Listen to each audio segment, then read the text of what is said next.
अनेक जन्मार्जित पाप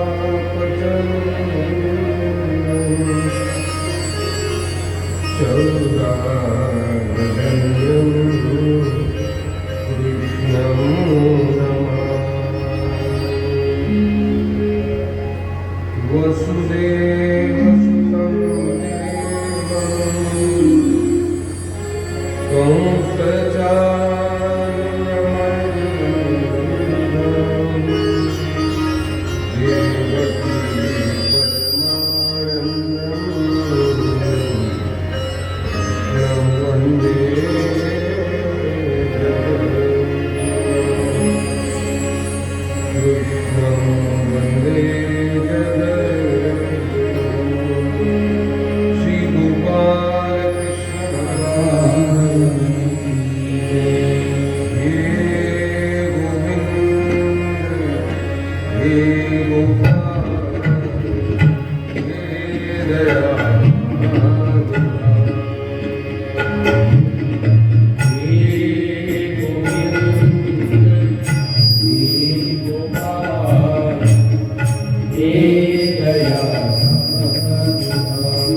दादा वाईट बोलू नये तुझ्या बाबतीत, पण हा मौतीचा बाजा वाजतोय ना, तसं वाजतोय, वेगळं काहीच नाही.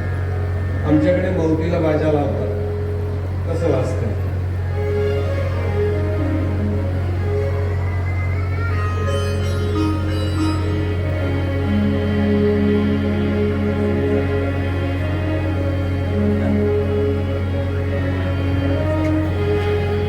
जय वन मोहन श्याम मुरारी, जय जय जय ब्रिजराज दुलारी, जय जगतारण कारण स्वामी, जय बंशीधर अंतर्यामी.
जय लीला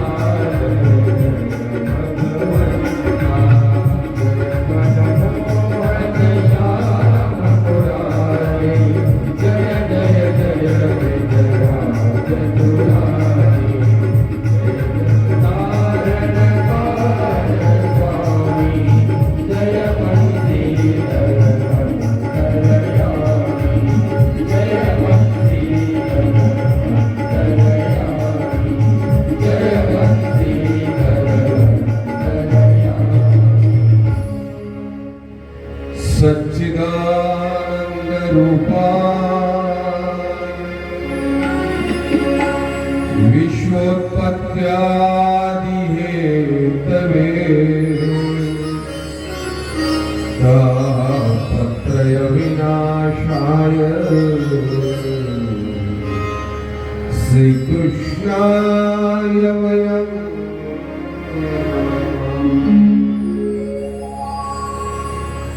न गंगा न गया काशी पुष्करं न प्रयाग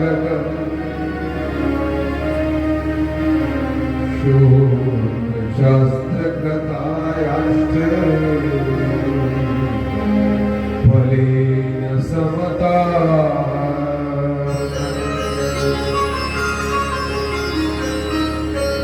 यश्च भागवतं शास्त्रम् वाचयदर्थतो निशम् जन्मकोटिकृतं पापम् नश्यते नात्र संशयः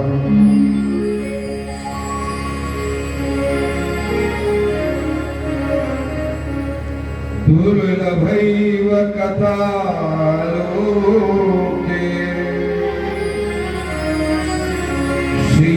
श्रीमद्भागवतो भवा कोटि जन्म समुत्थेन पुण्यनैव तु लभ्यते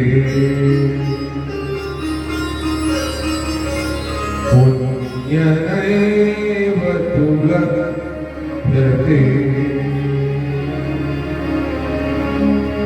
हे कृष्ण गोविन्द हरे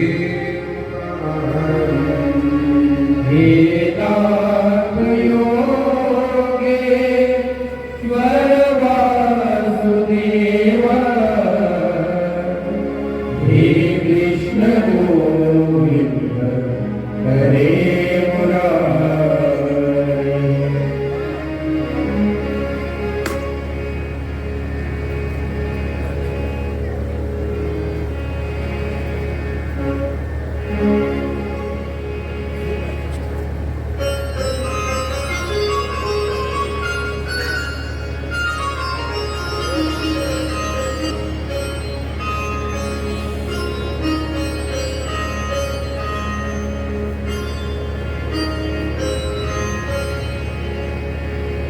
गोकुळामध्ये मात्र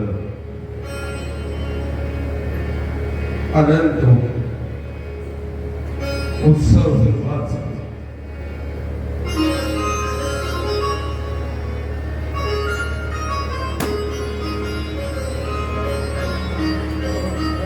इकडे मात्र कंसाला चिंता निर्माण झाली.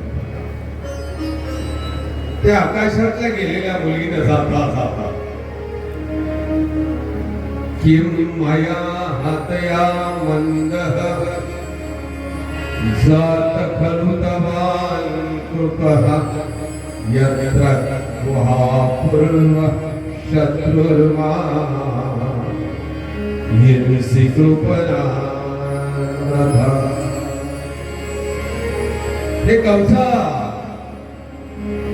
मला मारून तुझा काही फायदा होणार?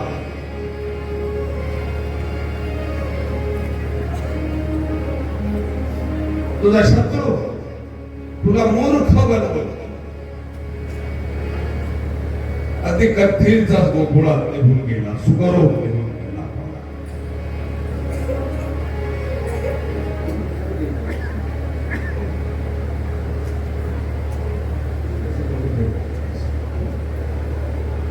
दादा, तुला वाटलं तर बघ काहीतरी, तुझा माणूस नाही. आमची माणसं स्पीकर फिरवायला लागली. फिरवायचं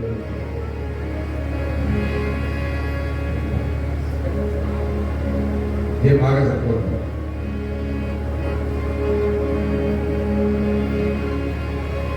सरकवा.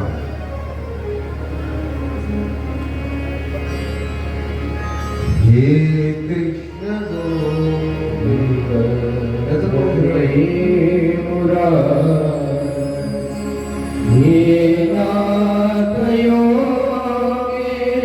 ईश्वर वासुदेव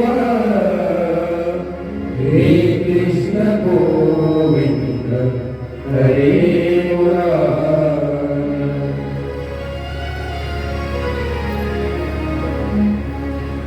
बाबा नंदांनी मात्र आता यादवांचे गुरु गर्गाचार्यांना निरोप दिला, बोलवलं आणि बाळाची कुंडली व्हायला सांगितली, नाव ठेवण्याकरता. गर्गाचार्यांनी कुंडली उघडली.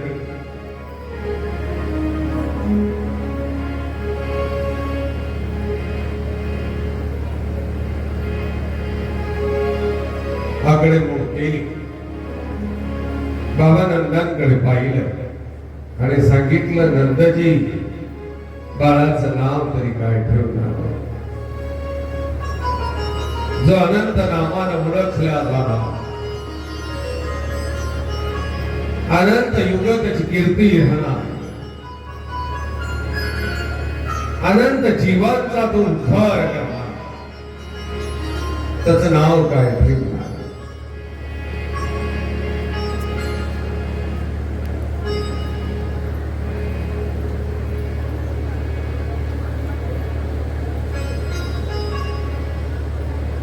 बाबा नंदांनी मात्र आग्रह केला नाही, महाराज शरीराला काही नाव तर द्यावंच लागेल ना.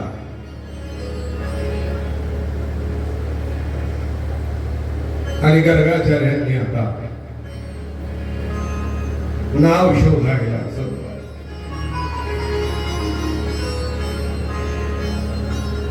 गोविंद माधव केशव मायातीता कृष्ण तुझं नाव या गोविंद म्हणे, कोणी माधव म्हणे, कोणी केशव, हा मायातीत कोणी कृष्ण म्हणे. गोवर्धनोद्धारा देवा विश्वंभरा निर्गुण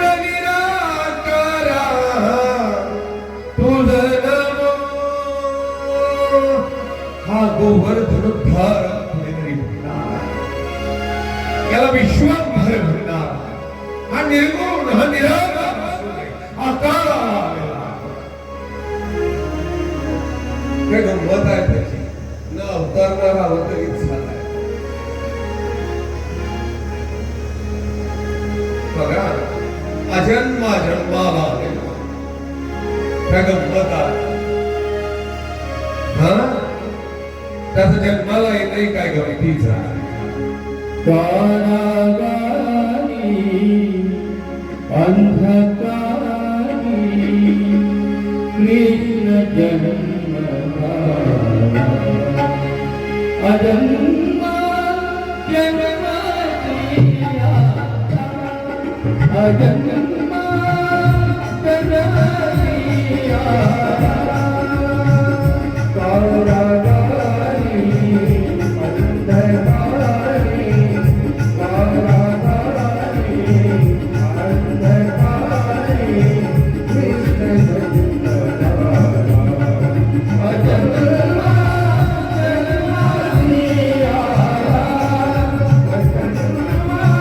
जन्मादिया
जन्म असूनही जन्म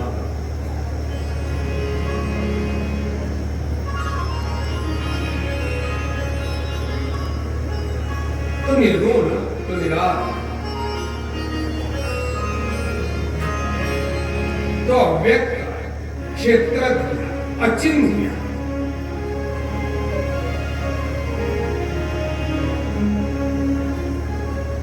तो भुवन त्रयनाथा, तो त्रिभुवनाचा नाथ,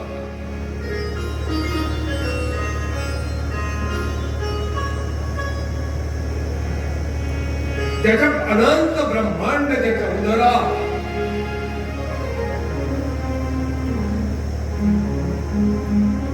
याची अनंत नामं आहेत.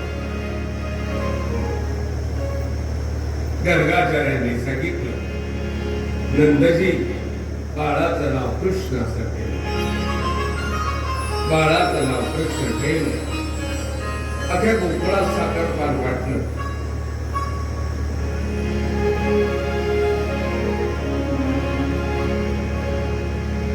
अवघ्या गोकुळात आता जन्माचा आनंद उत्सव साजरा. गवळणींना आता बस प्रतिदिनीचा छंद जळला. कुठली तरी कारण शोधायची आणि बाबा नंदाच्या इथे जाऊन हळूच पाण्यातल्या बाळाकडे पाहायचं. कृष्ण दर्शनाशिवाय आता गवळणींना वेगळं काही सुचेना.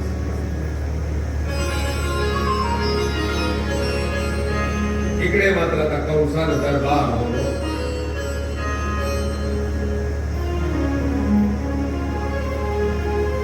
दरबारातली त्याची सर्व जी योग्य प्रधान मंत्री सर्वांना बोलतो आणि सर्वांकडे आता प्रस्ताव होते. आपला शत्रू गोकुळात पळून गेला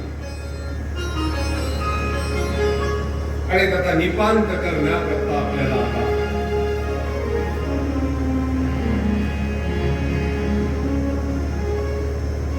अवधी सभा आता निस्तब्ध खाली मानेनं बसली. अवधी कुणाच्याही मुखात शब्द निघत नव्हता.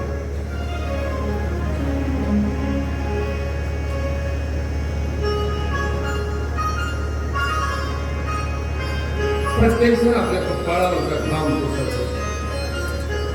उद्या निफाडला जातोय मी बाबा, आपले बाबा उद्या निफाडला जातो. उद्या जाणार बाबा सुरेंद्र बाबांचं गाव आहे. आमच्या नाशिक जिल्ह्यात त्यांचा दशक विद्या. उद्याची कथा मी करणार नक्की. परवाच्या कथेकरता कुणीतरी आपल्याला परवापासून पुढचे जे 2-3 दिवस आहेत त्या पुढच्या 2-3 दिवसाला कुणीतरी आपल्याला कथा काही नवीन करून द्यावं लागेल. मी तुम्हाला सुचवतो कोण 1-2 कथेचे चांगली कथा करणारे लोक आहेत. आपण उद्या त्यांच्याशी संपर्क करू आणि त्यांना बोलून घेऊ. 2 अडचणी होतील बाबा. एक तर 3 दिवस जर इथून पुढची मी कथा केली तर तुम्हाला ॲम्ब्युलन्स मध्ये मला पोहोचवावं लागेल. बरं, मी आजारी आहे. त्याच्यामुळे तुम्ही माझ्या घरी जिवंत जावं असं माझी इच्छा. बस, मला नाही वाटत या स्पीकरवर मी जिवंत घरी जाऊ माझा सर्व. त्याच्यामुळे मी उद्याची कथा करून घेऊ. तर उद्या मला 6 वाजता इथून निघायचं. उद्या मुक्कामी निफाडला. परवाचं गाव आहे. परवा तिथून प्रवास करून येऊन कथा करणं शक्य नाही. तर परवाचा आपण कार्यक्रमाची जी आयोजक मंडळी मला कार्यक्रम झाला भेटू. मी तुम्हाला 1-2 कथेची जी कथा तरी आहे त्यांची नावं त्यांच्याशी बोलून घ्या. कथा कसं भेटू. पण परवा मात्र मी परत येणार. प्रवास लांबचा खूप होतो. शारीरिक दगदगीत होईल आणि हे सर्व सहन करण्याची ताकद तेव्हा असते जेव्हा त्याला चांगला प्रतिसाद असतो. जशी एक गोष्ट कथा करता करता आयुष्य जाणार आहे तर जिवंत राहिलो तर ना मेलो तर काय झालं मला जगणं अगोदर महत्वाचं आहे, नंतर मग. कारण मला जगायची इच्छा आहे. तुमची कथा तिकडे खंड पडला, मी जगलो म्हणजे हे महत्वाचं. बोलायला क्षमता आहे 3 तास. तुमच्यात जर कोणी उभं राहायचं, ज्यांनी कार्यक्रम घेतला त्यांनी, आणि कोणी किंवा या स्पीकरवाल्याच्या घरचं कोणी उभं राहायचं, त्याने सांगायचं 12 तारखेला तुझा एंजिओप्लास्टी करतो, तुझ्या छातीत एक स्टेन टाकतो आणि कर म्हणावं तू 23 तारखेला कार्यक्रम करून लाव. हिंमत आहे या स्पीकर मी करतोय. आणि म्हणून मला माहिती आहे ते 2च दिवस झाले, तिसरा 7 दिवस जर गेले तर 7व्या दिवशी ॲम्ब्युलन्स मध्ये घालून यावं लागेल. तुमचा कार्यक्रम पार पडेल, स्पीकरवाल्याला मानधन मिळेल, माझ्या मंदिरला मात्र मी मिळणार, माझ्या समाजालाही मी मिळणार. आणि म्हणून परवाची कथा मी करणार नाही. गाण्या कुठल्या सांगितल्यापेक्षा जाहीर सांगतो, परवा मी कथा करणार. उद्या करेल, नक्कीच करेल, उद्या संध्याकाळपर्यंत आहे. हे कृष्ण हरे हे नाथ योगेश्वर वासुदेवा, हे कृष्ण गोविंद हरे मुरारी. सभासमी निशब्द बसलेली, कुणीही बोलत नव्हतं, प्रत्येकाला कळत होतं एवढ्या मोठ्या परमेश्वरात हे बाळ निघून गेले. त्या वसुदेव देवकीच्या हातापायामध्ये पेढ्या आहे, 16 दरवाजाची बंदीशाळा आहे, पहार आहे, तरीही जर बाळ निघून गेलं तर हे बाळ सामान्य आहे.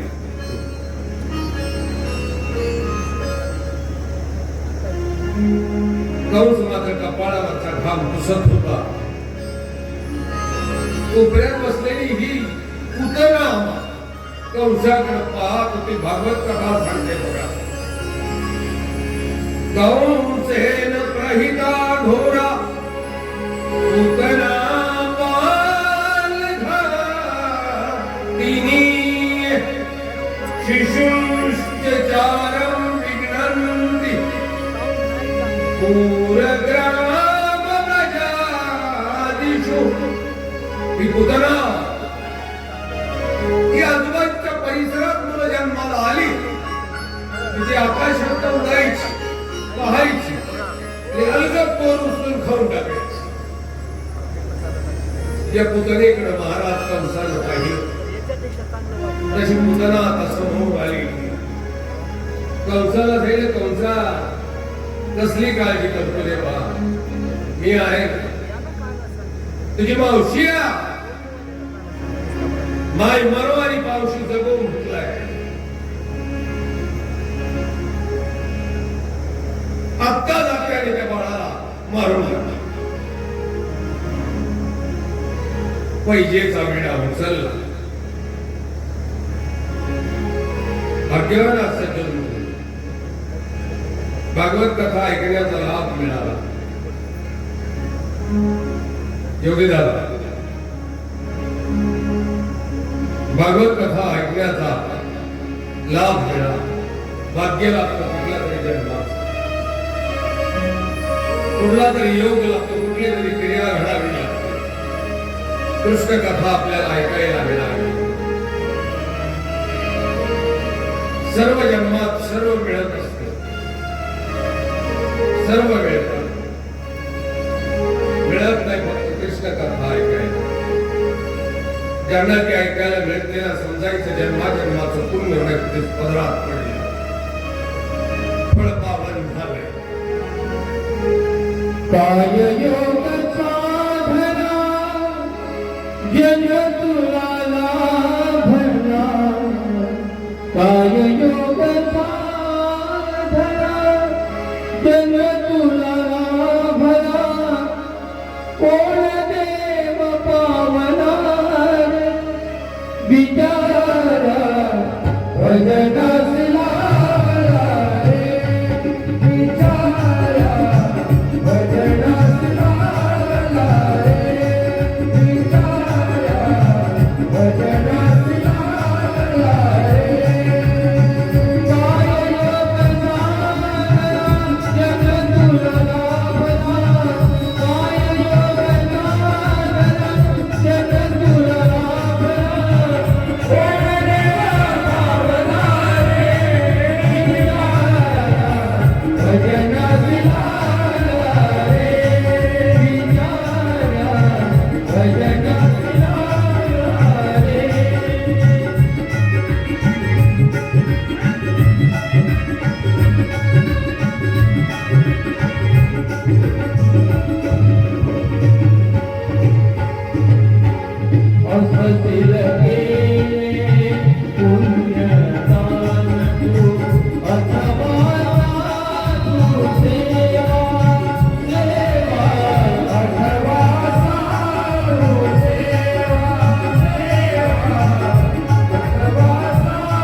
माझी मनस्वी इच्छा आहे कृष्णाची कथा कथेसाठी कृष्णासाठी ऐकवण्याची.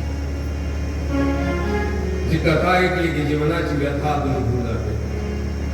दुःख संकट दारिद्र्य सर्व काही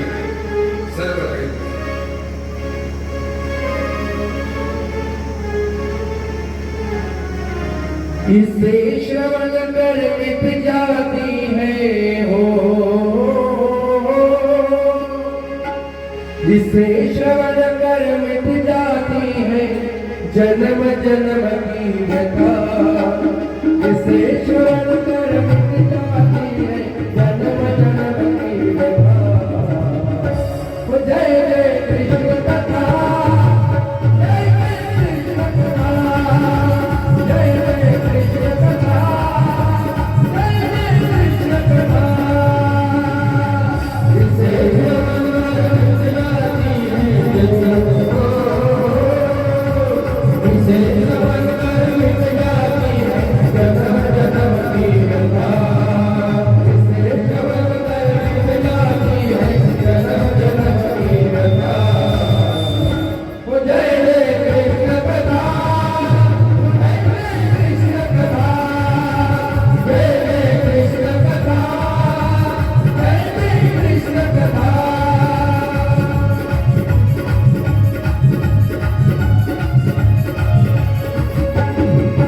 देशाची गीत पावन कोणीत पावन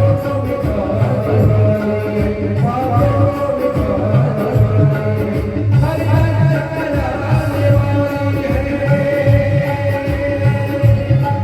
ये अवतार है, ये मुक्ति पथ है, ये मंडप में निराली है. इसे श्रवण कर मिट जाती है, इसे श्रवण कर मिट जाती है जन्म जन्म की व्यथा. इसे श्रवण कर मिट जाती है जन्म जन्म की व्यथा. जय जय कृष्ण कथा, जय जय कृष्ण कथा, जय जय कृष्ण कथा, जय जय कृष्ण कथा, जय जय कृष्ण कथा, जय जय कृष्ण कथा.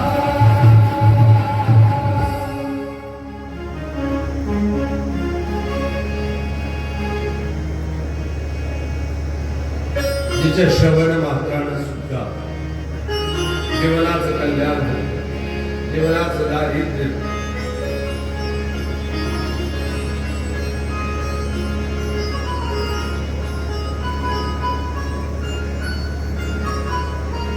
कथा ऐकण्याचा आपल्याला योग आला.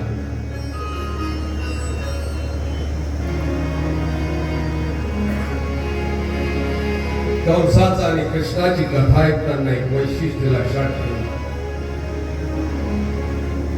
ज्या कंसानं कृष्णाला मारण्याकरता अहोरात्र चिंतन केलं, कृष्णाला मारण्याकरता अहोरात्र चिंतन केलं कंसाने, तरीही कृष्णानं त्याचा उद्धार केला. तुम्ही कशासाठी चिंतन करताय हे महत्वाचं नाही, त्याचं चिंतन तुम्ही करा, तो तुमचा उद्धार करून टाकतो. असा विचित्र एक अवतार आहे हा कृष्ण अवतार.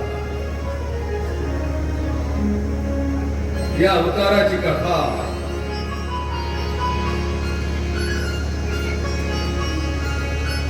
ही कथा नाही हो, तीच तर खरी गाथा आहे जीवनात, तीच खरी गाथा.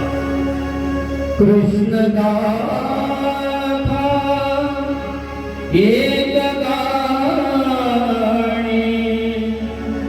जाणते मी वैखरी. एक तारी सूरदाणी श्रीहरी है. एक तारी सूरदाणी श्रीहरी कृष्ण गाथा एक गाणी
सांगितलं मी जाते आणि इतक्यात दुसऱ्या कोपऱ्यातला एक माबळ घट्ट उभा राहिला. महाराज कंसांना विनंती केली, महाराज अहो त्या पोराला मारण्याकरता एवढे प्रयत्न करायची काही गरज नाही. मी असा जातो आणि लगेच मारून येतो. त्या पोराला मारण्याकरता शस्त्राची, अस्त्राची, तलवारीची काही गरज नाही. मंत्राची गरज नाही, काही गरज, हातच लावायची गरज नाही. मी आता जातो मारून टाक. सर्व सभा आश्चर्यचकित होऊन त्या महाबळाकडे पाहत. महाबळ पुढे आला, पैजेचा विडा घेत राजसभेत बाहेर निघाला आणि महाबळाच्या गोकुळाच्या दिशेनं यमुना पार केली. ब्राह्मणाचा वेश धरला, डोक्यावर मोठी शेणी, कपाळाला मोठा कंद आहे, गळ्यात जांभळा, भली मोठी ढेकी, कमरेला धोतर, खांद्यावर परणारी काखे पंचा, देखणा ब्राह्मणाचा वेश धारण केला आणि हा महाबळ गोकुळाच्या दिशेने निघाला. बरोबर मध्याला गोकुळात पोहोचला जेव्हा गवळी यमुना तीरावर गायी दूर चालायला लागली.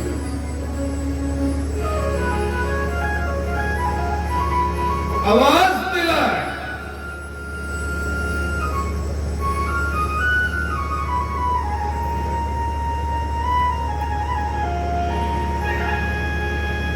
ज्योतिष पाहोनी ह्या कुंडली जाणून घ्या. आवाज दिला, धावले स्त्रियांना मोठं ज्योतिषाचं वेळ असतं. कुंडलीचं मोठं वेळ असतं. यांना नवऱ्याचं भविष्य जाणायचं असतं, पोराचं, पुरीचं, नातवाचं, नातीचं. यांना ज्योतिषाचं फार वेळ असतं. बुवाबाजीचं गंडा, तोडा, अंगारा, दुपारा, बायाला भलता आला.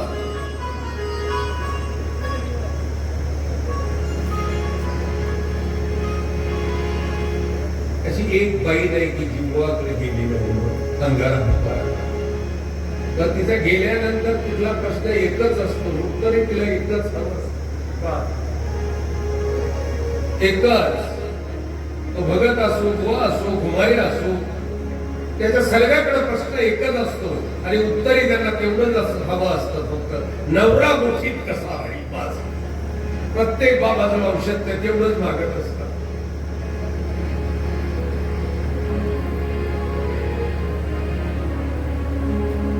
आवाज आलाय, गवळणी धाव आणि मावळ हट्टा होत एका गर्दीत नाही. गोंगाट झालाय. आई यशोदेच्या कानावर बाहेर येऊन आई विचारलं, काका कसला आवाज द्या? काही नाही माहिती. काशीवरनं ज्योतिषी आला, मोठं विद्वान, त्रिकाल ज्ञानी आहे, तिन्ही काळाचं ज्ञान आहे, गत वर्तमान बघ. बाळाचं भविष्य पाहताय. कडेवरच्या आपल्या बाळाकडे पाहत आई यशोदेनं मानेनं होकार दिला आणि गवळणींनी आता महाबळाचं ते पंचांग, त्याचं बाळ विस्तार उचलला आणि यशोदेच्या ओसरीवर नेऊन ठेवले.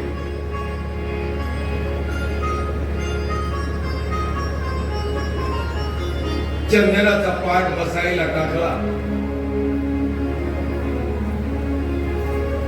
आणि महाबळाचा चंदनाच्या पाटावर बसला.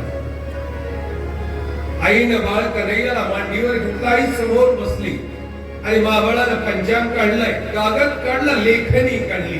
आता आडव्या तिरव्या रेषा ओढल्या. काहीतरी आकडे लिहिली. बोटावर गणित करायला मुलाकडे पाहिलं, कागदावर गणित केलं, बोटावर गणित केलं. यशोदेकडे पाहिलं तर कपाळाला धरून घाम आला.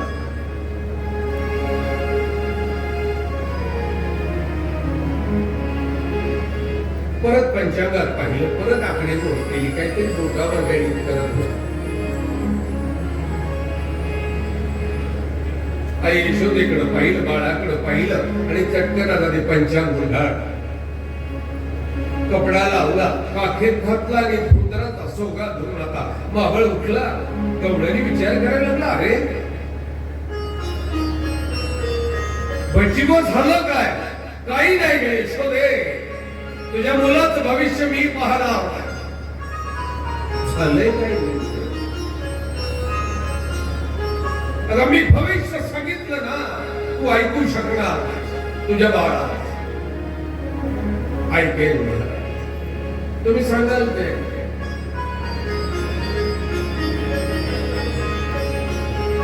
गवळाने विनंती करायला लागली. माबळ मात्र लाल बंद झाला. यशोदे, तुझ्या मुलाचं भविष्य नाही का पाहणार? यशोदेच्या डोळ्यामध्ये पाणी आलं, रडायला लागला. विनंती करायला लागला, तुम्ही सांगाल ते, म्हणाल ते, तुम्ही सांगाल तेवढी दक्षिणा आहे. बाळाचं भविष्य सांगा. आई यशोदेने हात जोडली. माबळानं सर्व गवळणींकडे पाहिलं, यशोदेकडे पाहिलं आणि माबळ हळूच आता चंदनाच्या पाठावर बसला.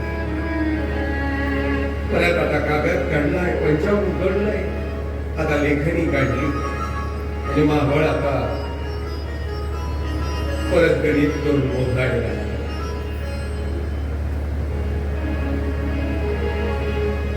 मुलाकडं पाहिलं, आईकडं पाहिलं आणि महाबळानं सांगितलं, यशोदे, तुझी या पुत्रासी लागले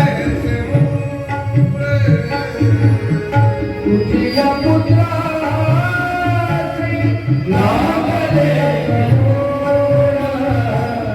तुझी या पुत्रासी लागले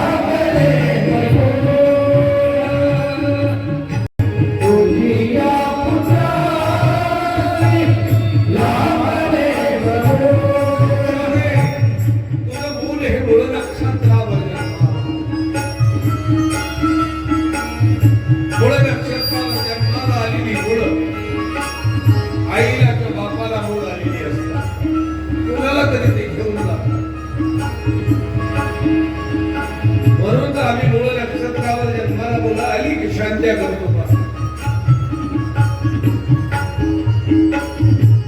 तुझी या पुत्रासी लागले असे मूळ, करील निर्मूळ सर्वत्रांचे.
तुम्ही सपाट पायाचं म्हणता, नंतर पांढऱ्या तोंडाचं, माकडवानाचं,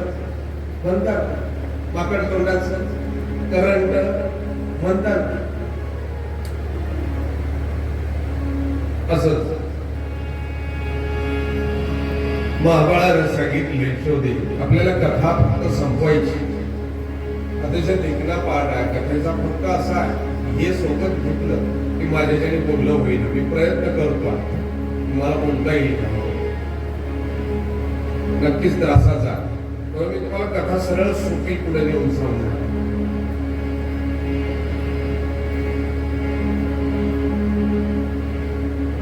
यशोदे तुझ्या मुलाच्या अंगावरचं कुठलं लक्षण चांगलं, याचं तोंड चांगलं नाही, याचं नाक नाही, याचा हात नाही, याचे डोळे नाही, याचे पाय नाही, याची मान नाही, याचे कान नाही, काही चांगलं नाही. याच्या अंगावरचं अंगलक्षण एकही चांगलं. अंगलक्षण होरा शास्त्राप्रमाणे. लक्षात घ्या तुमचे केस कसे आहेत ना डोक्यावरचे, म्हणजे तुम्हाला आशीर्वाद देताना डोक्यावर हात ठेवला ना तरी कळतं तुम्ही कशा विचाराचे आहात. रट अगदी घोड्याच्या केसासारखे हाताला केस लागले की समजायचं हे रांगडा. मऊ केस असले मुलायम की या लोकांचे विचार चांगले असतात. स्त्रियांचं कपाळ मोठा असलं का तिला वैधव्य येणार असं समजलं.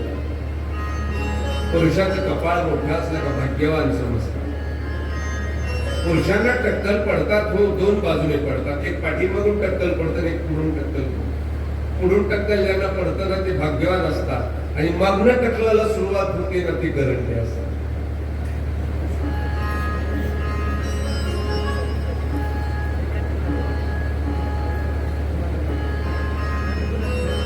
ज्यांचे हात मऊ असतात ना मुलायम राजेशाही जीवन जगतात.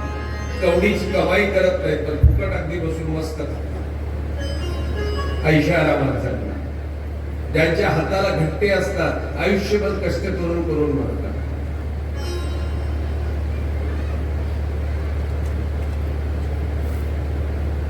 ज्यांचे दोन्ही ओठ मोठे असतात ना जाड मोठे खादाड असतात.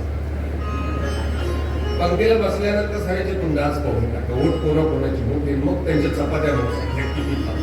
100% अर्धी तुमच्यापेक्षा जास्त खातात. त्यांचे ओठ मोठे आहेत ते खूप खातात. काही बोट चाटून खातात. बोट चाटून खाणारे पाहिले की समजायचं आयुष्यभर एक बोट चाटे राहणार. याचं पोट कशाने भरणार. काही जेवताना मचा मचा मचा कुत्र्यासारखा. यांना घरची भाकरी कधीच गोड लागणार नाही. हे दारोदार फिरून भाकरी. घरी कितीही मिळालं ना तर शेजारी जाऊन चहा प्यायचा हवडा असतो.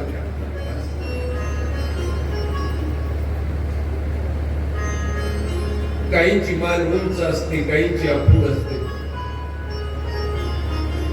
बगड्यासारखी मान ज्यांची उंच असते ना ते घरचं सोडून देतात आणि शेजारच्या घरात लोक घालून पाहत असतात. तिकडं काय बावड्या तुझं पाय ना तुझं काय चाललं. अखुणमानीची मोठी घातकी असतात. त्यांची मान आणि खांदा सापडत नाही कुठं मोठे घातकी असतात अखुणमानीची.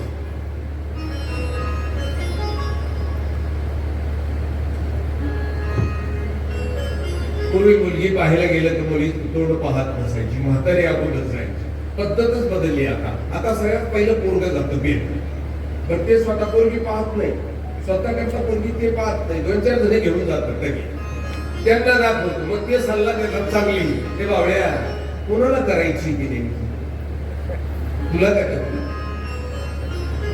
पूर्वी मात्र असं नव्हतं. म्हातारी जायची अगोदर. कधी मुलगी पाहण्याचा कार्यक्रम व्हायचा.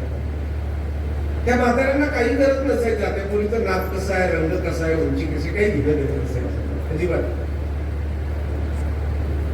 त्यांचं मुलगी पाहण्याचा कार्यक्रमच वेगळा असायचा. पाठ ठेवल्या जायचा मुलीला. आता खुर्ची ठेवल्या जाते पाहणं बावडे.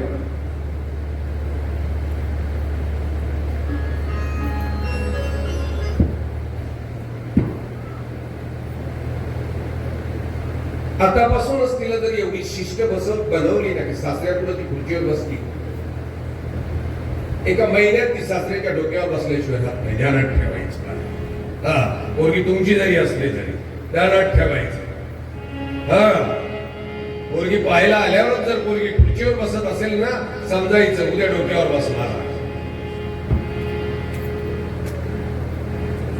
ही म्हातारी मुलगी पाहिजे मग मस्त. ती पाणी घेऊन पोरगी हातपाय धुवायची, ओल्या पायानं मग पाणी घेऊन आता या म्हाताऱ्यांना द्यायला यायची. म्हातारी ती पोरगी पाहत नसायची, तिच्या उमटलेल्या पाऊल खुणा पाहायची. त्या सारवलेल्या घरात पाऊल खुणा पाहायची. तिचा पाय कसा आहे, सपाट आहे का त्या पायाला उघडी आहे का. पाय सपाट असला की म्हातारी चहा पिऊन लगेच निघायची, जेवण करत लगेच निघायची. संपल का. ती पोरगी सपाट पायाची.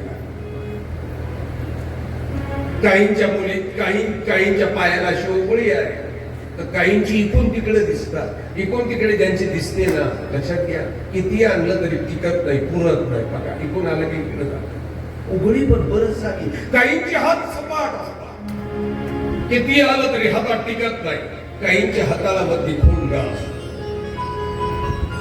काहींच्या इतका खोलगा असतो की ते दात करून पोट भरतात तर पैसा खर्च करत नाहीत. बघा काहींची इतकी विचित्र असते. काहींचं नाक पोपटासारखं असतं, बघा पुढे आलेलं असतं. नको तिथं नाक खुपसायची या लोकांना सवय असते.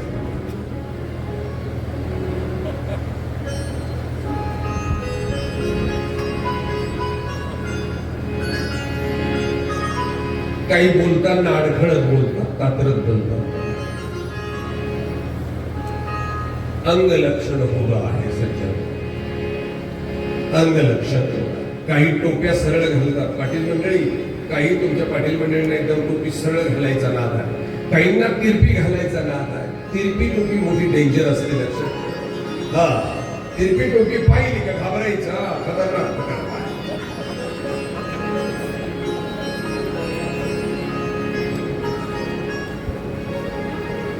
तुमच्या कुंकवावर तुमची जात सांगता येते, आता सांगता येतच नाही. पूर्वी तुमच्या भवया कशा आहेत ना, तसं भविष्य सांगता येत. तुमच्या भवया कशा आहेत, पायांचा आता प्रश्न राहिला नाही, यांच्या कळतच नाही भवया कशा आहेत. कारण त्या दर आठवड्याला आग्रह करतात, त्यामुळे कळतात कसं काय, जाड का बारीक काय कळतात. आपल्या कळतात. जाड भवयाचे लोक विचाराने क्रूर असतात, त्यांना दयामया फारशी नसते. काहींच्या भवया जुडलेल्या असतात आणि काहींच्या लांब गेलेल्या असतात. ज्यांच्या भवया एकाला एक जुळलेल्या आहेत ना, ते समाज एकत्र राहू देत नाही. 10 लोकांमध्ये गेले की 8व्या दिवशी 10च्या 10 लोक ते फोडून टाकतात, वेगवेगळे करून टाकतात. काही तिरप पाहून बोलतात, इकडं पाहतात ते इकडं बोलतात. समजून घ्यायचे भामटेची अवल्यात आहे. त्याच्या मनातलं काय कधीच कळत नाही, कधीच कळत नाही.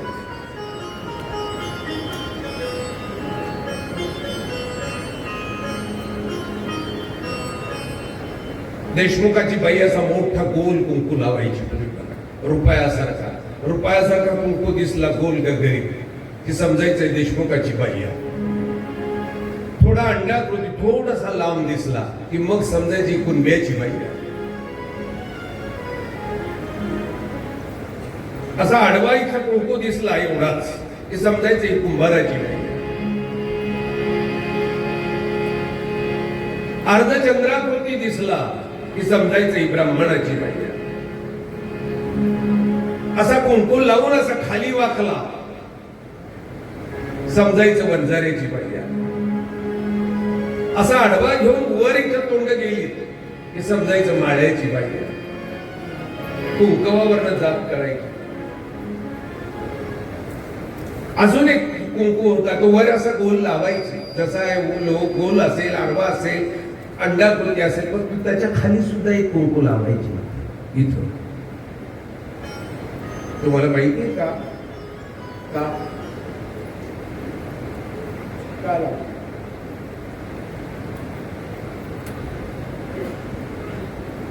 नाही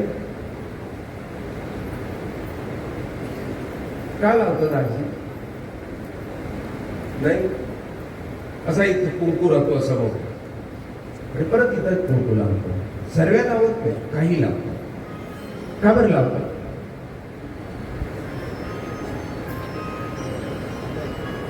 नाही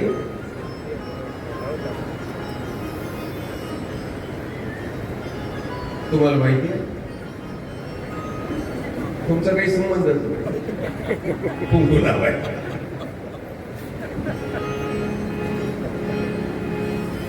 सांगता काल पाळणाही म्हटलं नाही हो तुम्ही कोणी. पाळणं म्हणायला पाहिजे होतं ना कृष्ण जन्माचं. म्हटलं का कोणी? का बरं पाळणं म्हणता ना आता. ते आण रे माईक आण रे. चल पाळणं म्हणा. चल कोण म्हणताय पाळणं?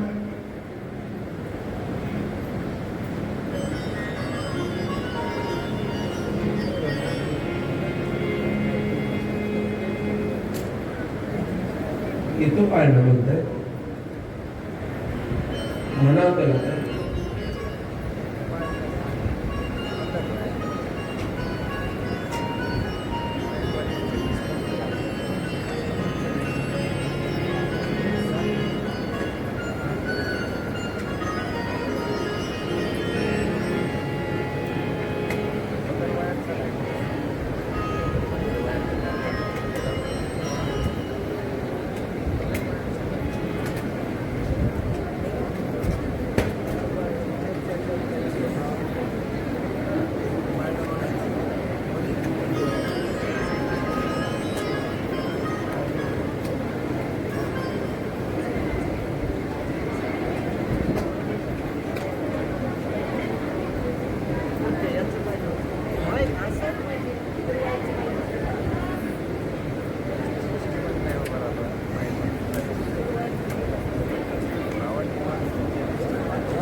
हॅलो हॅलो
कोण म्हणतं आता दुसरं कोण आहे? अजिंक्यता काळे अजिंक्यता काळ्या वाजवा. कोण म्हणतंय दुसरं? अजी तुमच्याकरता काळ्या वाजल्या आता. काळ्या वाजल्या तुमच्याकडे. आता कोण आहे अजून? कोणी म्हणतंय?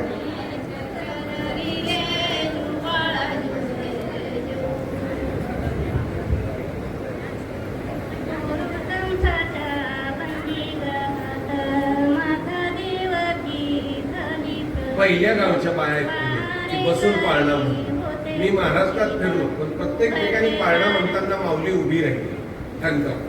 तुमचं पहिलं गाव इतकं आळशी आहे की ते उठतच नाही. पण त्या थकेल बाया हा बरं आई उठली गेली.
दाजींकरता टाळ्या वाजवा असं. अजून कोण म्हणताय? आहे कोणी?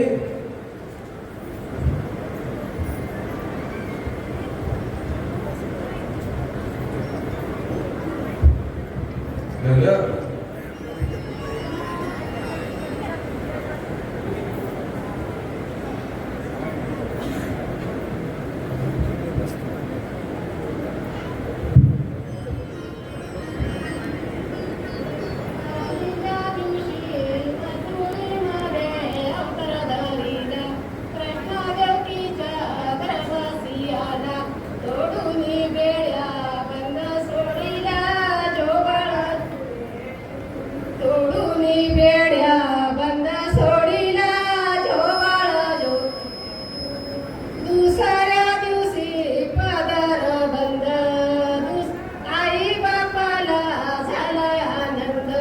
हिरव्या चोळीवर काढावा चंड जो बाळा जो हिरव्या चोळीवर काढावा चंड जो बाळा जो रे तिसऱ्या दिवशी खदिली नानी आतुर लगे राजाची राणी झाला पुतुरा वंशाला धनी जो बाळा झाला पुतुरा वंशाला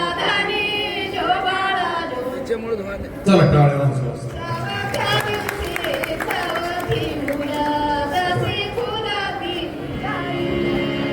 हे कृष्ण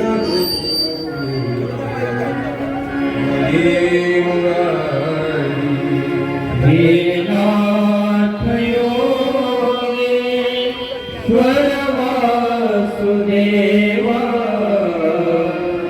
हे कृष्ण गोविंद हरे मुरारी.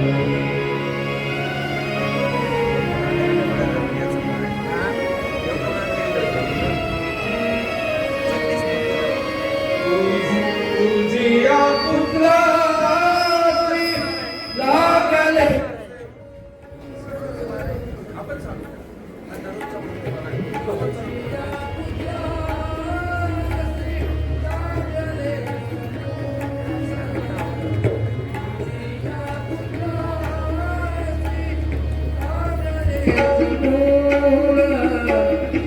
तुझिया पुत्रासी लागले समोर.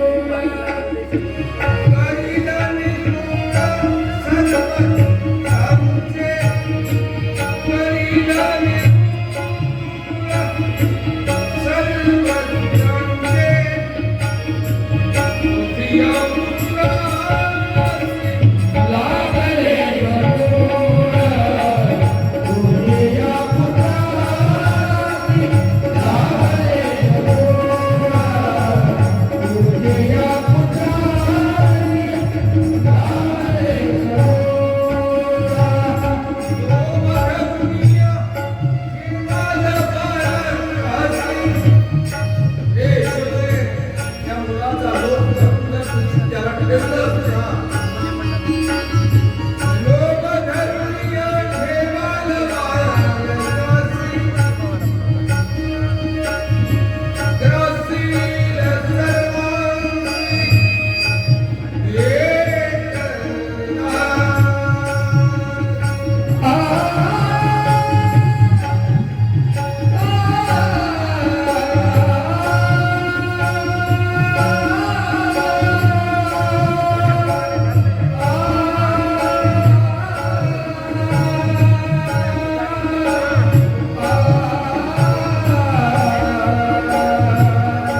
यशोदेचं हे बोलणं त्या मावळानं ऐकलं.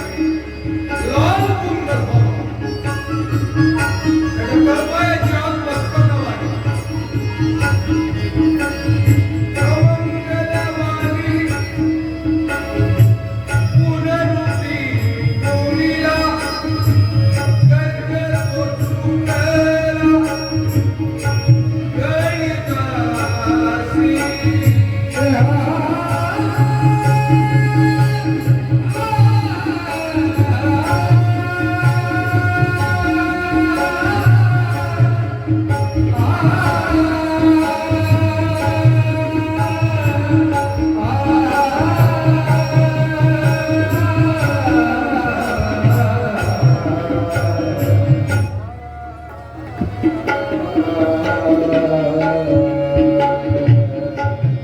अगं यशोदे, तो गर्ग त्याला कधीच जमलं नाही गं.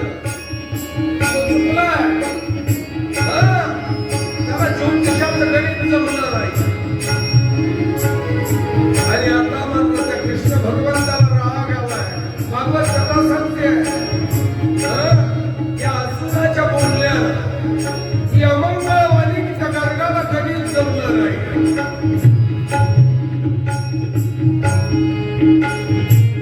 अमंगलवाणी पुनरुक्ती बोलीला गर्ग चुकला गणितासी. अगं यशोदे, अरे बघा ना नामदेव महाराज त्याचं देखणं वर्णन करतात. खाऊनी जाती उखळी उडताती मस्तकी पडताती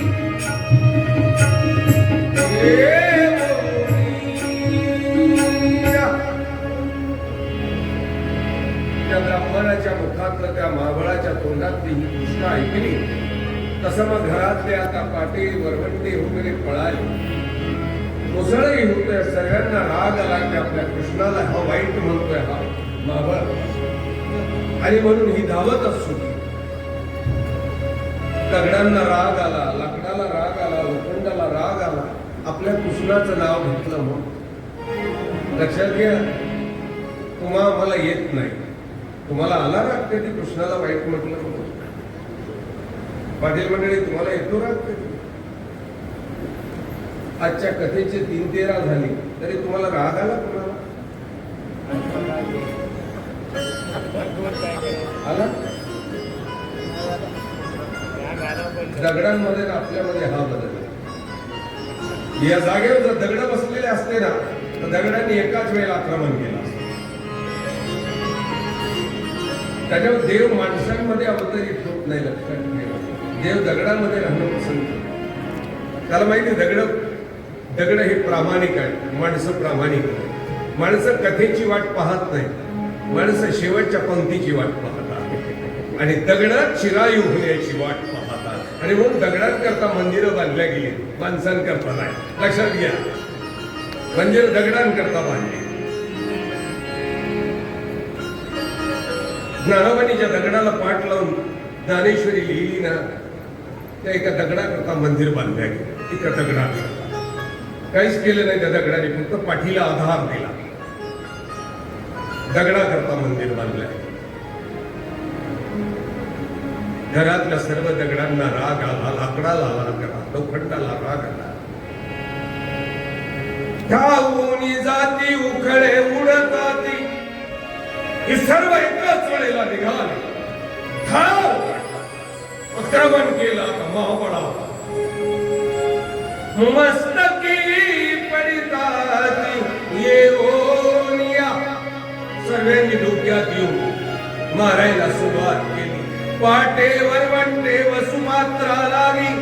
पाटा वरवंटा वसुमात जीव त्या प्रसंगी येता झाला. आणि महाराजाचा जीव आता कंठाशी येता झालाय. गावले दुर्जन पळावया पाहे. घाबरलेला हा दुर्जन पळायला वाट शोधायला लागला. आडव्या ठाकत बाजा पुढे जमिनीवर जान तुटले पंचांग फाटले याची गडबड झालेली आहे बघा. धावपळ व्हायला लागलेली आहे. नामदेव महाराज वर्णन करतात, बाबा रे पळता पळता या मांबळाचं जाणो गळ्यात जान तुटले पंचांग फाटले धोतर निघाले कमरेचे धोतर निघाले नामा मने जीव घेऊन पळाला. नामदेव महाराज म्हणतात, बाबा रे जीव आपला वाचवण्याकरता पळाला. नामा मने जीव घेऊन पळाला मथुरेशी आला कंसापाशी आणि मथुरेला कंसाच्या जवळ पोहोचला. कंसाच्या जवळ पोहोचला. त्याला हिरवा निळा काळा असा विवस्त्र अवस्थेतला मावळ असा मागे जाऊन लपला. तसं कंसाने सांगितलं, अरे कोण आहे याला पुढे आण. तसं सरदार धावली, पाहिलं का हा मावळ, अंगावर कसा तरी कपडा दिला आणि हा मावळ आता पुढे थरथरा कापत कंसाच्या समोर येऊन उभा राहिला. आयुष्याची बाकी काही उरली होती. महाराज, काहीतरी आयुष्याची बाकी होती, जेवढी उरली. आयुष्याची बाकी काही उरली होती म्हणून श्रीपती सोडी माझा. आणि म्हणून त्या श्रीपतीने मला सोडलं होतं. लक्षात घ्या, भागवत कथा मात्र वेगळंच सांगते. भागवत कथेचा महाबळाला कृष्णानं का सोडून दिलं, तो पळाला म्हणून नाही.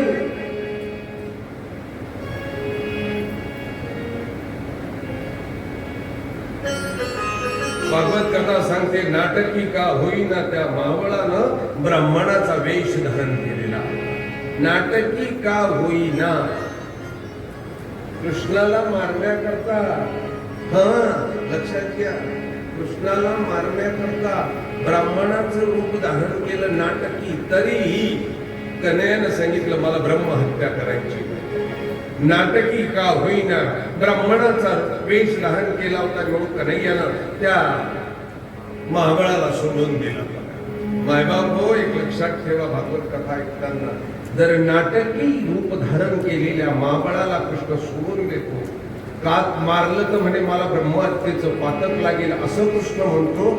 यांनी जीवन समर्पण केले असं सांगितलं. मला सांगा, त्यांचा अभिमान त्याच्या ठिकाणी केवढा असेल परमेश्वराच्या. ज्यांनी आपलं अख्खं जीवन दिलं, तो नाटक करत आला होता, कृष्णाला मारण्याकरता आला होता ब्राह्मणाच्या वेशात. तरी कृष्ण म्हणतो मी त्याला मारणार नाही, का ब्रह्महत्येचं पातक नाही. आमच्या गुरुजनांनी त्या अवघं आयुष्य देवाच्या पायावर अर्पण केलंय ना हो. यांना जर कोणी दुखवलं, परमेश्वराच्या ठिकाणी यांचा अभिमान केवढा असेल, देवाला यांचा अभिमान केवढा असेल. हे कृष्ण हरे मुरारी हे नाथ योगेश्वर वासुदेवा हे कृष्ण गोविंद हरे मुरारी. आता कन्हैया आता रागायला लागलेला.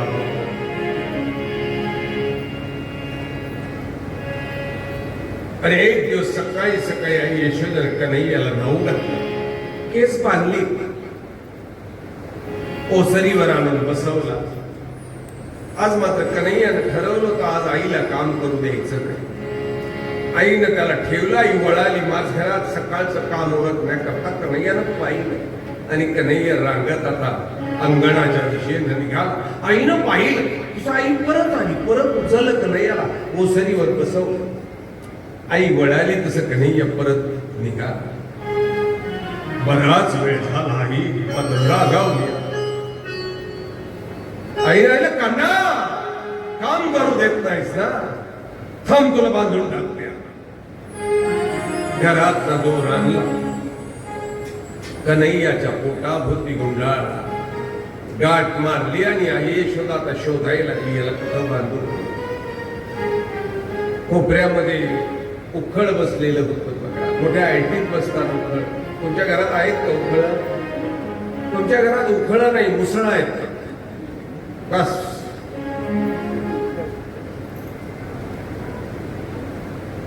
दिवसभर पिढ्या पेतात मुसळ.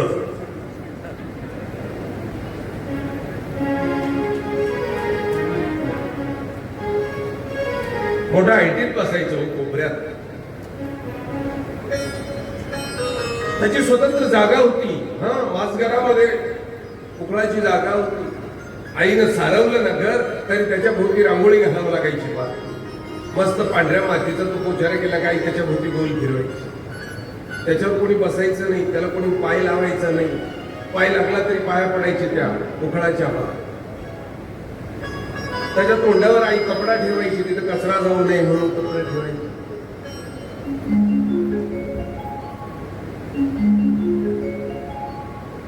त्याचं कारण माहिती आहे तुम्हाला? त्याला एवढं का जपायचे? त्याला अक्कल होती. आपल्याला का जपत नाही? आपल्याला अक्कल नाही. आईच्या हातात दोर होता, इकडे तिकडे पाहत होती, कनेला बांधायचं. उखळाकडे पाहिलं आणि उखळ घाबरलं, थरथरा कापायला लागले ते दगड.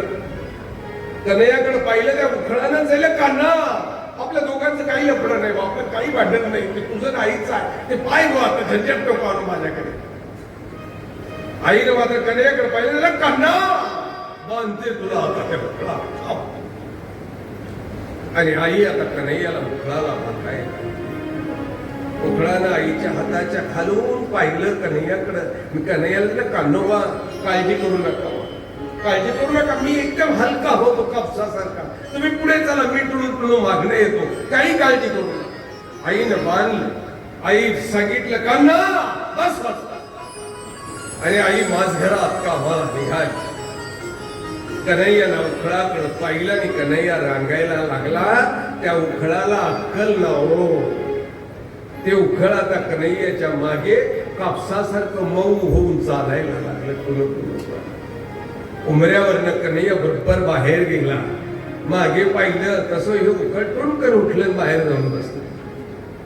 आता अंगणात आला कन्हैया. काय दिसलाय संत नगाचा एक हात जमिनीवर ठेवला, एका हाताचा तो आधार घेतोय आणि कन्हैया रांगतोय. तवे तहात पेली तवे तहात पेली दादा पुजारी पुजारी दादा पुजारी पुजारी दादा पुजारी पुजारी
संतांना काय आनंद झालाय त्याचं रांगण पाहून. आम्ही प्रपंचातल्या माणसांनी प्रत्येक गोष्टीचं खेळणं केलं, प्रत्येक गोष्टीचं खेळणं केलं. आमची मुलं जन्मली की आम्ही मुलांची नावं आता देवाच्या नावावर ठेवली राम, आम्हाला आनंद वाटतो हो राम नाव ठेवताना, परंतु आम्ही रामनावाचा सत्यानाश केला, कारण त्याच पोराला आम्ही राम्या म्हणायला सुरुवात. आम्ही कृष्ण नाव ठेवतो, आमच्या पोराचा मोठा आनंद होतो आम्हाला, मात्र त्या कृष्णाला किसन्या म्हणायला सुरुवात. दत्तात्रय नाव ठेवतो, दत्तू, त्याला दत्त्या कधी म्हणायला लागतो कळतच नाही आम्हाला. सत्यानाश करून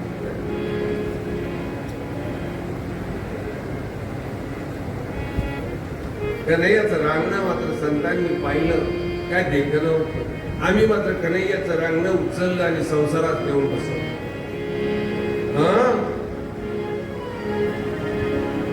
आमच्या घरात हा लंगडा देव आला. कधी आला माहितीये? कधी येतो तुमच्या घरी लंगडा देव? रंगणात कधी येतो मावल्या हो? हा, लग्नात. का बरं? काय काम आहे त्याचं? चष्म्यावाली आई, काय काम आहे त्या रंगणाचं तिथं लग्नात यायचं? मान तू लग्नाचे भांडे घ्यायला गेले, कपडे घ्यायला गेले की सर्वात अगोदर तो भांड्यावाला तो लग्न देव काढतो, यांच्या हातात देतो. उकड, पैसे नाही. तरी या काही त्याला उलटे पालटे करून सुद्धा पाहत नाही. त्याने दिला का पटकन ठेवतात कटकट. मग मिक्सर, कुकर, चमचे, चमच्यांचा भलता ना त्यांना भलता.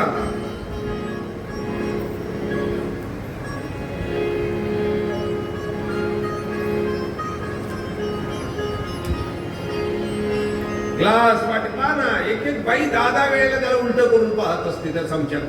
हा चांगला आहे का नाही, तोंडात मावल का नाही. बावळे,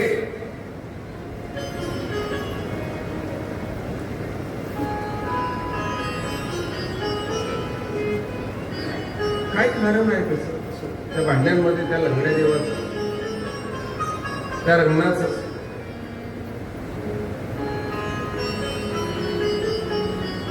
तुम्हाला माहिती आहे? लग्नाची भांडी घ्यायला रंगणात देतात, फुकट देतात, पहिला लगेच काढून देतात. का बरं? काय का?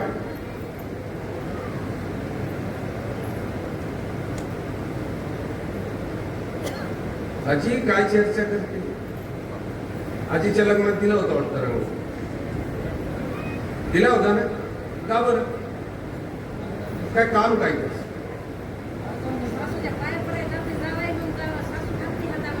जावायला द्यावा लागतो ना? जावायला कोणता बी देतो आपण, असं आहे.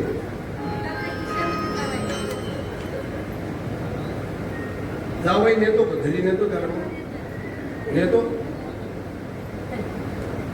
तुमच्याकडे?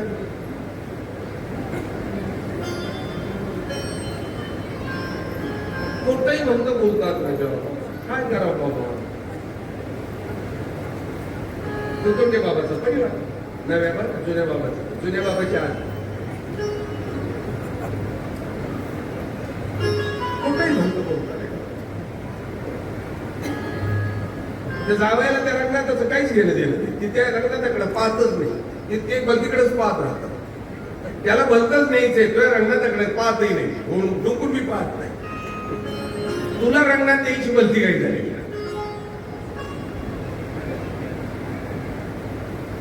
बरोबर ना? का बरं देतो तुम्ही? आता रंगणात आता खेळणं करून टाकलो हो आम्ही. लग्नात आणला, त्या वाट्यांमध्ये सगळ्यात पहिला त्या सुपात बसवतात, गावभर फिरवतात, त्या जावायला देतात. का बरं देतात? त्या जावायला सांगतात 1 वर्षात रंगणात गाव घरात फिरला पाहिजे. पहा तुम्ही बघा, 1 वर्षात घरात रांगलं पाहिजे, त्या जावयाला म्हणून देतात. घाई बनती असते. लग्न झाल्यानंतर वर्षात रांगलंच पाहिजे. तर त्या रांगाय करता कोणाला सोबत देतात? अरे तो संतांनी पाहिला ना, तो त्याचं लग्न चाललं काय देखणं, त्याचं वागणं काय सुंदर आहे. पहा ना, गंमत पहा.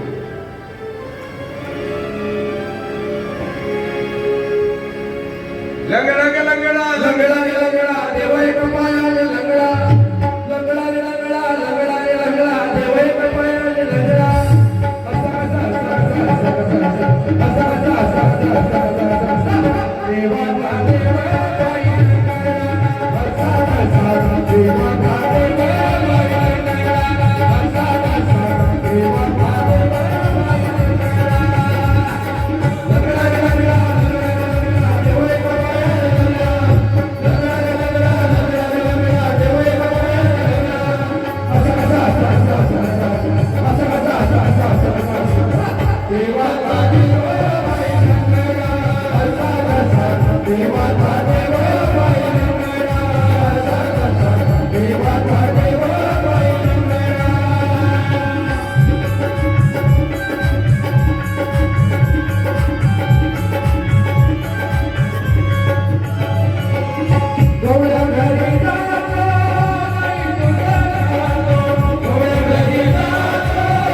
नेमकं त्या महानंदाच्या अंगणात त्याचा प्रवास सुरुवात झाला.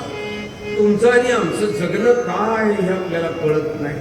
बघा, आम्ही का जगतो, का मरणार आहे आपल्याला माहितीच नाही हो. वरनं खाली लुटून दिलंय म्हणून आपण खाली पडलो म्हणून चालायला लागलो, चालतो म्हणून चालतोय. मरतो ना त्या दिवशी आरामशीर त्या तिरडीवर पडून जात असतो. या मधल्या कालखंडात का म्हणून जगलोय आपल्याला माहिती नाहीये. कन्हैयाचा अवतार आणि आपला जन्म दोघांत बदललाय. कन्हैया वर्ण खाली उतरला आणि आपण वर्ण खाली लुटून गेलो, दोघांतला बदल.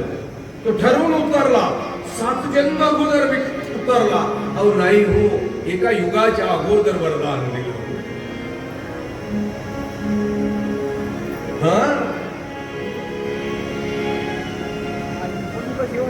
आकाशाची वाणी सांगे सकळासी, तळमळ मानसी करू नका. देवकीच्या गर्भा येईल भगवान. अगोदर सांगितलं होतं, देवकीच्या गर्भामध्ये मी अवतरित होणार आहोत.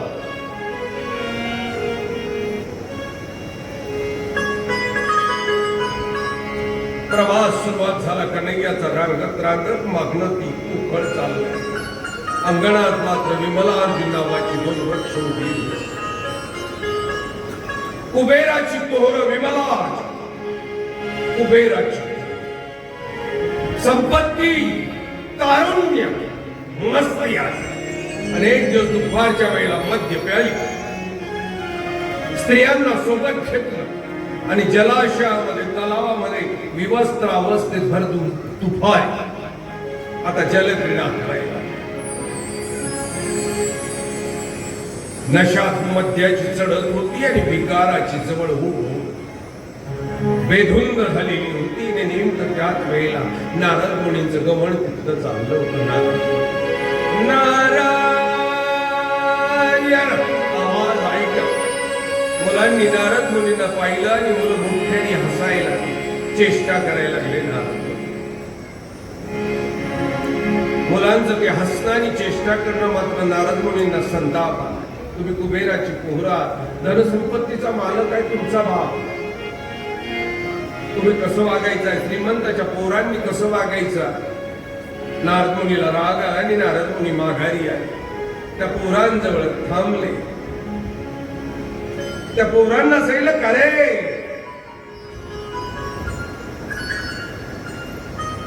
हसताय मला.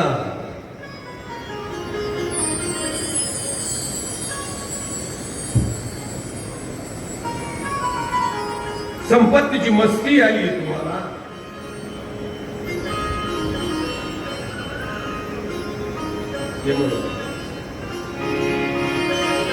संपत्तीची मस्ती आली आहे तुम्हाला.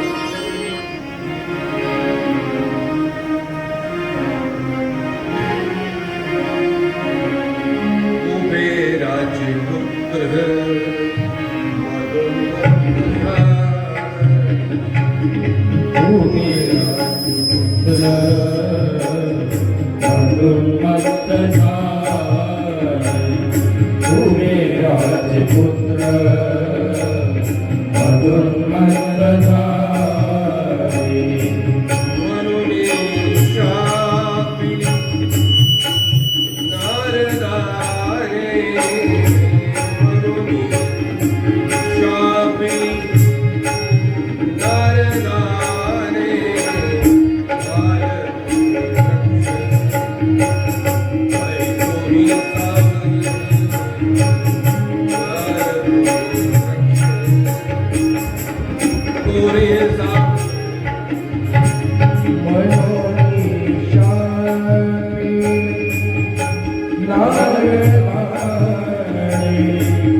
कृष्णाने सांगितलं का रे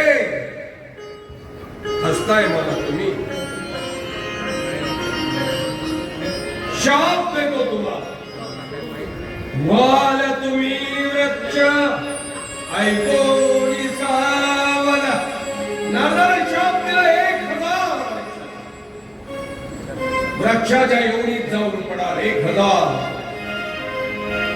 मुलं घाबरले झाला पराद ऋषी राया घाबरलेली मुलं पळत आली आणि नारद मुनींच्या पायावर लोळण घेतलंय झाला अपराध ऋषी राया अपराध झालाय आमच्याकडे अनावधानानं आमच्या जणी शुद्ध झाली संतांची गंमत ही अशी असते की ते रागवतात आणि तात्काळ प्रसन्न होतात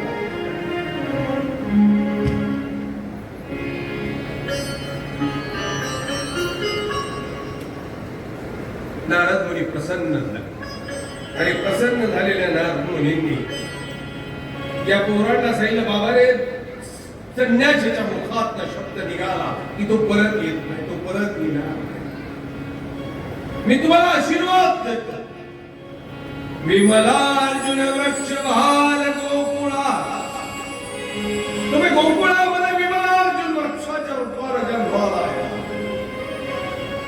कृष्णाचा चरण लागेल तुम्हासी आणि तुम्हाला कृष्णाचा चरण स्पर्श होईल आणि आपुल्या स्वस्थळाशी आलवे आणि तुम्ही तुमच्या स्थळाला भ्रष्ट तुमचा उद्धार होऊन तुम्ही जा कन्हैया आता रांगणारा कन्हैया त्या विमलार्जुन वृक्षाच्या दिशेनं निघा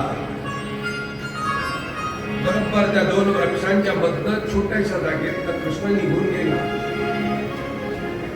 मागे पाहिलं उखळ होतं उखळाकडे कृष्णानं पाहिलं तसं उखळाच्या लक्षात आलं उखळाने राहिलं कांडोबा काही हरकत नाही मी इथंच बसतो एका झाडाच्या एका बाजूला उखळा आणि एका बाजूला कृष्ण मध्ये दोरी आहे कन्हैयाला इकडे तिकडं पाहिलं उजव्या पायामध्ये राहिला तो दोर गुंडाळ एक जोर आला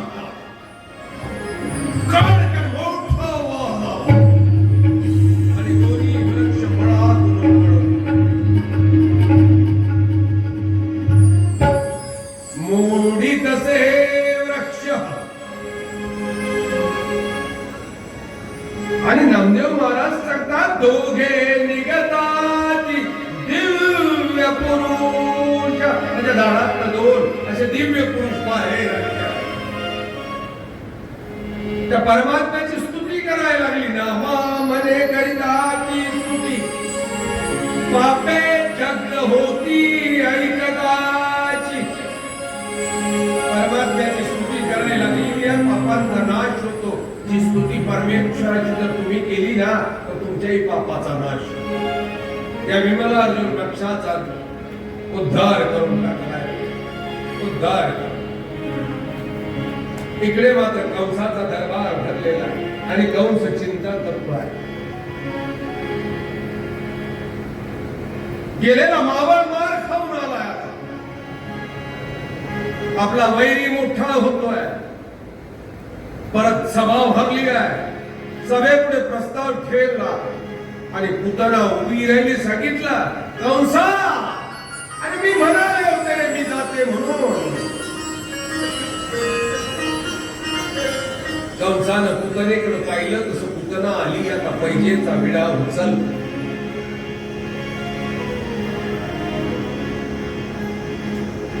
आणि सभागृहात पुतना आता गोकुळाला जाण्याकरता निघा डोक्यावर मोगऱ्याच्या पाटी फुलांच्या गजऱ्याची पाटी देखण्या 16 वर्षीय ब्राह्मण स्त्रीचं रूप धारण केलं आणि पुतना गोकुळाच्या दिशेनं निघाली पुतना गोकुळाच्या दिशेनं निघाली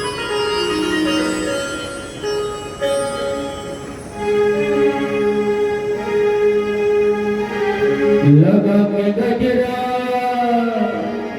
पहने साड़ी लगा के गजरा पहने साड़ी चाल चली मतवाली पुतना गई है पुतना गई है पुतना गई है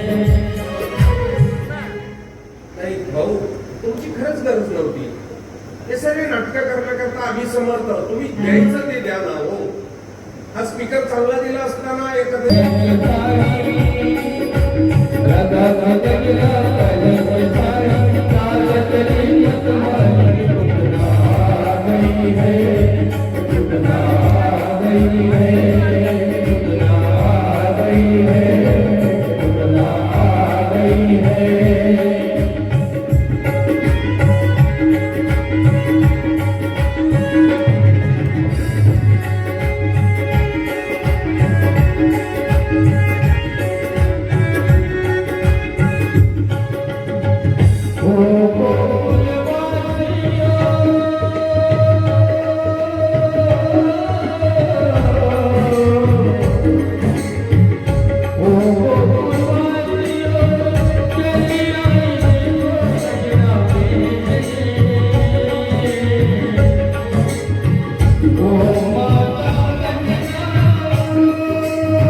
पुतना गोकुळा पोहोच आवाज दिला.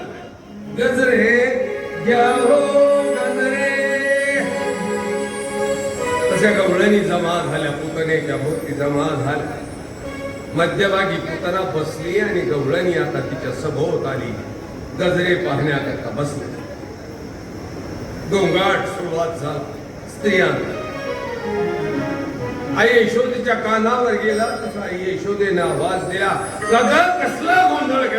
काही नाही पाहिजे, काही नाही. गजऱ्यावाली आली, मोगऱ्याची गजरी आहे. बाळ कन्हैयाला घेता. आई यशोदेनं मानेनं हुंकार दिला आणि गवळणीने आता या गजऱ्यावालीची टोकरी उचलली आणि आई यशोदेच्या ओसरीवर नेऊन ठेवली.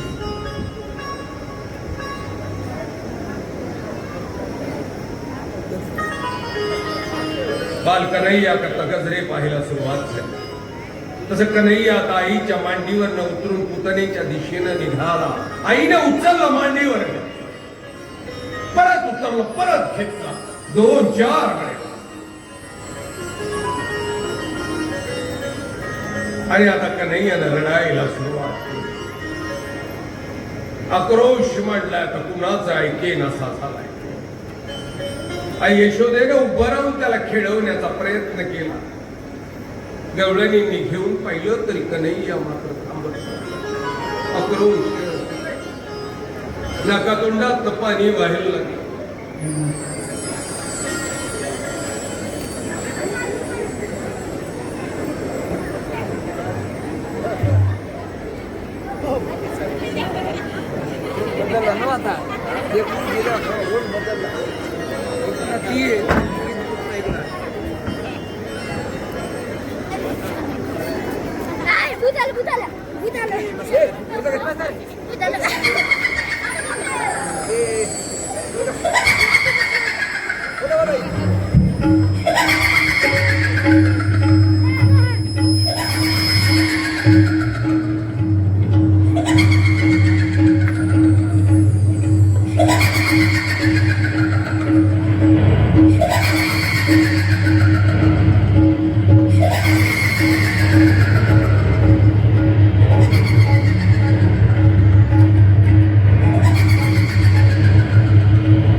मग जवळ द्या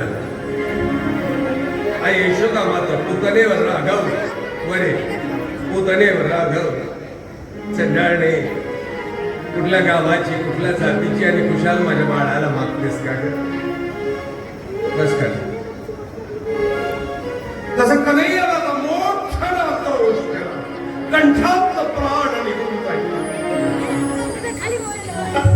आता माझ्या पुतणेनं हात जोडले जाईल पैसा आहे ब्राह्मणी नाही आई आहो आईला जात पात नसते धर्म नसतो देऊन तर बघा आणि नाईलाज म्हणून आई यशोदेनं आता आपल्या मुलाला बाळ कन्हैयाला पुतणे जवळ दिलं पुतणेचा स्पर्श झाला आणि बाळाचं रडणं थांबलंय बाळ खेळायला लागला तसं पुतणेनं आई यशोदेकडे पाहिलं सैलायचंय पाहिलं कसं लबाड आता मोगऱ्याची गजरे पाहिजे काम चाललं आणि कन्हैयानं मात्र पुतणेच्या मातृत्वाला धक्के द्यायला सुरुवात केली हळूहळू पुतणेतली आई जागी कंचुकी होती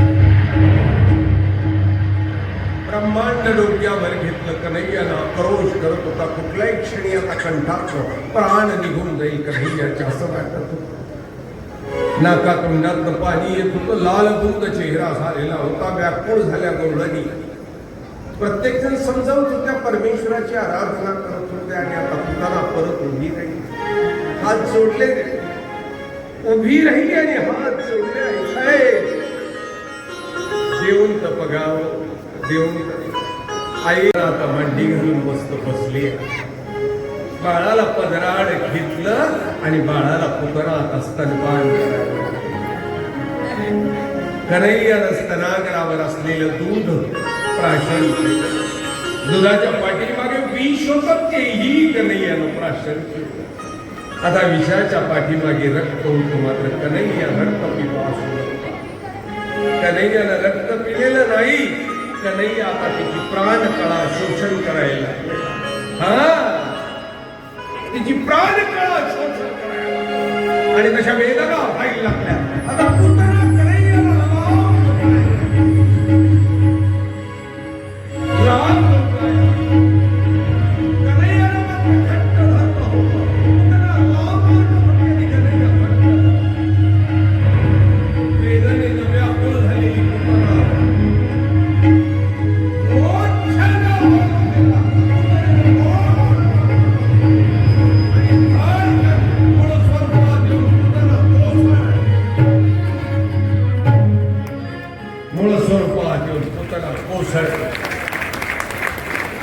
घाबरलेली आई यशोदा आणि गवळणींनी टाहो फोडला काना मावल्या हो काय भाग्य लागतं हो तुम्हाला वाटत असं पुतना फार वाईट बाई होती पाहना तिला कसं मारलं मावल्या हो पुतना होण्याचं सुद्धा भाग्य तुम्हाला देवाला मागायचंच असेल ना तर मागा मलाही कधीतरी पुतना करणार दिला मागा मरण घ्यायचं असेल ना ते सारखं आलं पाहिजे तुमचं आमचं मरण काय मरण आहे का तुमचं आमचं मरण म्हणजे कुत्र्यासारखं जगणं आहे मरण आहे पुतणेच मरायचं